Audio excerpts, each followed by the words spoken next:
All right, so we're definitely going to try not to get canceled today. All right, let's all just hope for that, right? But let's go and jump into this video immediately. Based off the title, I'm absolutely befuddled here, but either way, getting pregnant in a female prison. How does it happen? I don't know. Okay, my brain is in fact not large enough to comprehend the words in the title itself. Right, but we're going to go ahead and check this video out immediately.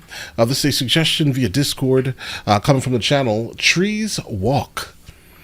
All right, let's do it. Let's just encounter this.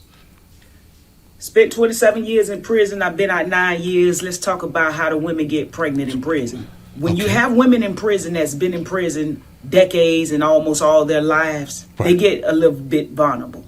Well, there's a lot of vulnerability. Okay, these inmates, they develop relationships with the officers.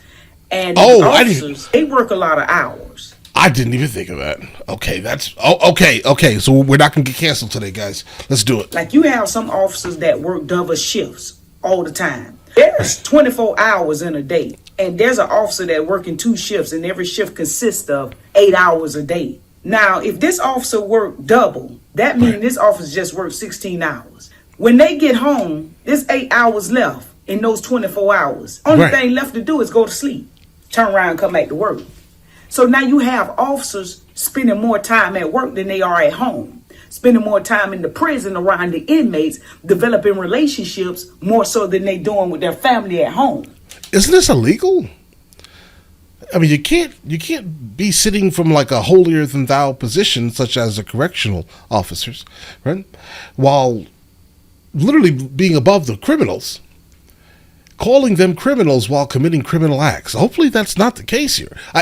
The way she's leading it on, we are currently to believe that the officers are the ones that are basically impregnating individuals, guys. And again, you cannot be holier than thou, okay, if you're committing crimes. So that's when the relationships begin to develop, because the officers are there as much as the inmates, and they begin to talk, and then they work overnight. And so this inmate, she goes up to the bubble and she develop a relationship with this officer. She goes up to the what? She's up at night. He's working at night. He needs somebody to keep him company, to keep him up while he's working. So they talking all night. Next thing you know, those conversations goes from innocent conversation into other parts of this officer's lives or even her lives. And then they begin to open up to each other and begin to share things. And then they begin to connect. And that's when the relationship is formed. Once they form that relationship, that's when all kind of doors start opening up. The thing is this. How is that preferential treatment? That's what it sounds like. That's when all kind of doors start opening up. The thing is this. How do they have in the prison, and where do they have? Sometimes the male officers, they work in the females' dorms. When I first got to prison, men officers was working inside the female dormitory, which I thought that it wasn't right, and I was very uncomfortable with that.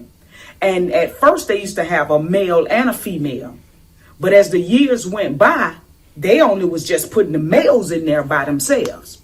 The women would go up to the bubble and they would talk to these officers. Before you know it, when everybody is asleep, if that officer working the graveyard shift, then him and that inmate, they gonna go in the laundry room, because right there behind the bubble station where the officer sits is the laundry room. Now, no one can come in that laundry room without a key. So when she go to the bathroom and she sneak off to the laundry room, he open the door and let her in and lock it. Things happen. You know, there's other places that the officers and the inmates mess around. Just like, say, for instance, if an inmate working inside grounds. Well, the inside ground officers, he have a little hut outside to himself. He can go in and out. Where he keep all the tools. He can bring that inmate in there and they can do what they do.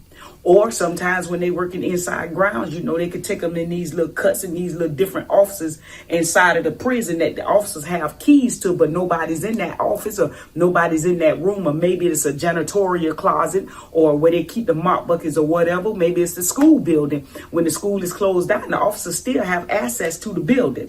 They can go inside. They go inside the chapel building. They don't care where they go. The chapel They go inside empty classroom because the officers have the key. He take that inmate in there. How do you know so much graphic detail? 20, 30 minutes. That's where the magic happens. When it happens now, and this inmate gets pregnant, now she can hide it for a little while. Right. But when she get a certain amount of months, then that thing starts showing. Because ain't no way for you to get rid of no baby. No, not at all. Ain't no abortion. So you got to deal with this thing. So once she starts showing, she might not have told nobody. They're going to know. But not good. Okay, I guess it can go both ways, right? Obviously. Because the last thing you really want to do is have a baby in prison, right? And specifically if you're going to be there for any lengthy amount of time, oh my God, okay? Your kid is going to be now be raised most likely by the state, and that officer is going to go to jail. Bro, you got to work on a pullout game or something. Or just don't allow this to happen in the first place, because this is nuts, because most likely you're going to go to jail if they catch you. And they're not going to be too many just blood test everybody, bro. I mean, you'll find the culprit. With this thing. So once she starts showing, she might not have told nobody. They're going to know she's pregnant. So the first thing they're going to do is going to put her in confinement under PREA. And PREA simply means Prison Rape Elimination Act. And that act is to protect the inmates from something like this. Because we're in care, custody, control when we're in the prison. Right. So we should be protected. Because an inmate does not have or cannot give her consent to have a relationship with an officer in prison, right? She's automatically innocent. So that officer is going to be charged with assault. Now what happens is they're going to put this inmate in confinement. And it's supposed to be to protect her under the PREA law, but it's not protecting her. They're actually sitting her in confinement for months after months, sometimes years. Now this inmate, by this time, she done had the baby. Right. Your family have 24 hours to come get this child. If somebody don't come get this child in 24 hours, then this child gonna be warded to the state. They're gonna keep the baby. Now while she's sitting in confinement, they're doing investigations trying to figure out who is the baby father. She got two options. Well, actually one. She can either tell who the baby father is and they get the DNA, or, she just going to sit there and she going to ride it out. Eventually, they're going to find out who the father of this child is. Because 100%. They have DNAs on files. So if somebody suspect that this is the person that has gotten this inmate pregnant, they're going to pull that DNA, or they're going to take his DNA. And when they find out that this officer is guilty, getting this inmate pregnant, he's going to prison. Right, I figured that. You cannot act as if you were holier than thou while you're committing some type of crime. I didn't know all of what she's saying here, though. That's a lot.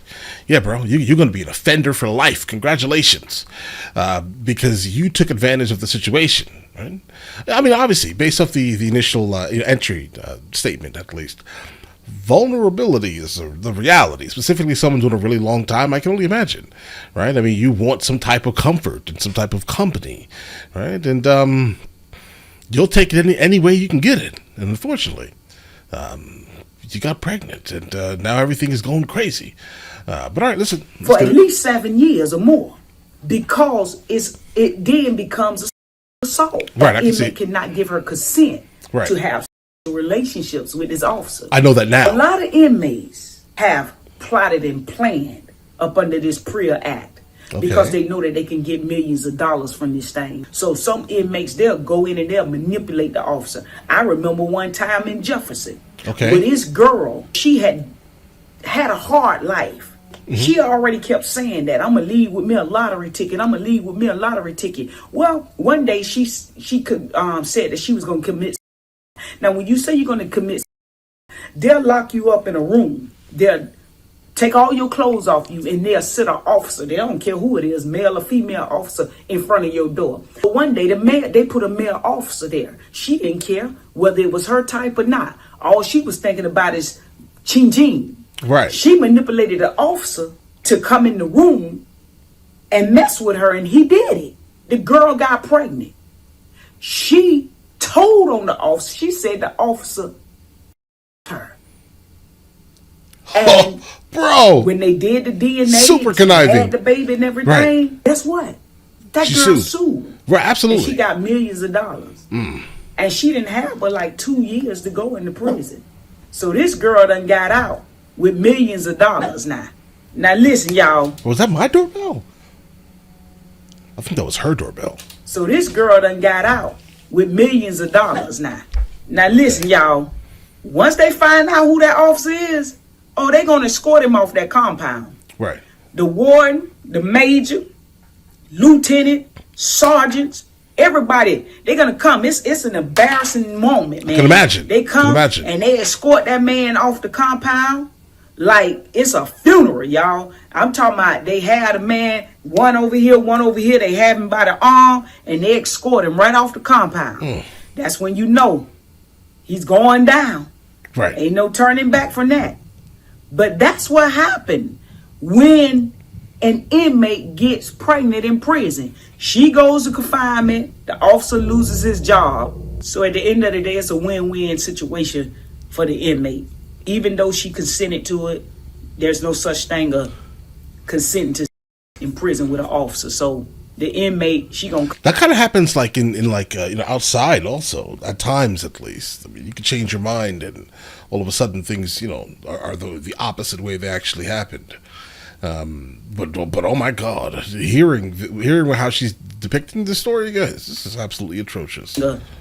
Consenting to in prison with an officer. So the inmate, she gonna come out on top.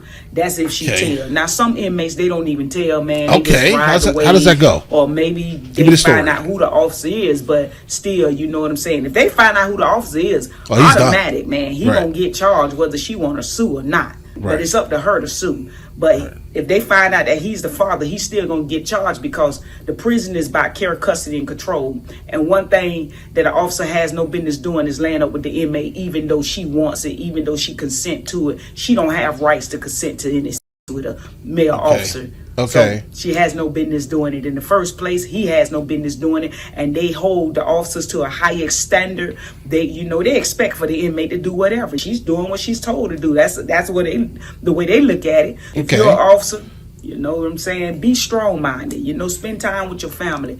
Don't come up in there all weak-minded. Don't come up in there telling inmates your problem. Don't come up in there with your guards down. Whatever you going through at home, leave it at home. Your personal business, leave it at home. Right. Do your 8 and hit the gate. But don't let an inmate manipulate your mind. Come in there. Well, there's a whole prison lingo I never heard in my life. I like that idiom. Do your 8 and hit the gate. I like that. I'm gonna start using that. Home.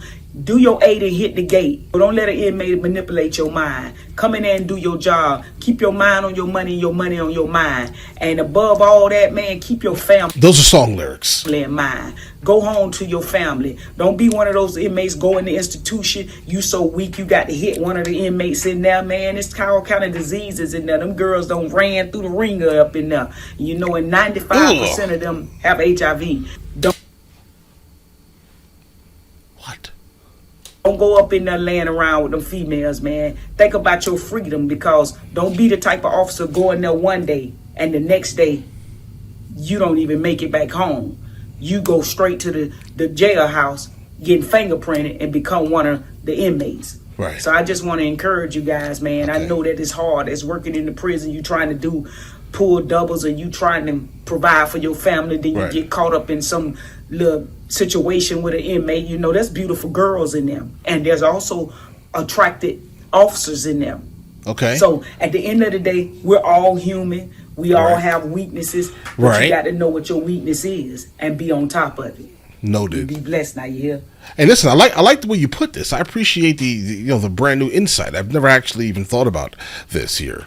I initially, when I read the title, I was like, that's not my business. Do your thing, right? I didn't know what was happening here, but the way she just basically said it, guys, the officers are doing a lot of absolutely debaucherous things, right? They shouldn't have their job if they're doing this, right? So hopefully they're all getting caught, guys. I never actually thought about the fact that, they can't consent to anything because they are, in fact, kind of under the care of the state, right? I mean, their rights are basically stripped, aren't they? Right? So the officers are the ones that actually, oh, God, guys. Like, imagine though, right? Somebody is offering you all of this stuff. I mean, obviously, you need to turn it down turn it down. I did not know 95% of the ladies in there have all types of diseases. That's another one. because when they get out, they still have them, right? They don't lose them once they do their 28 and hit the gate, let's say, right? But all right, listen, guys, interesting story. And again, I never thought about this here at all ever, but that is absolutely troubling. This is a troubling story, bro. Again, name of the channel is Trees Walk, guys. All right, I'll catch you guys later, guys. Before we go, are you guys subscribed to the other channels? Logical Movie Reviews with Mr. L. Boyd, along with Mr. L. Boyd Music. Both are found in the description. Check it out.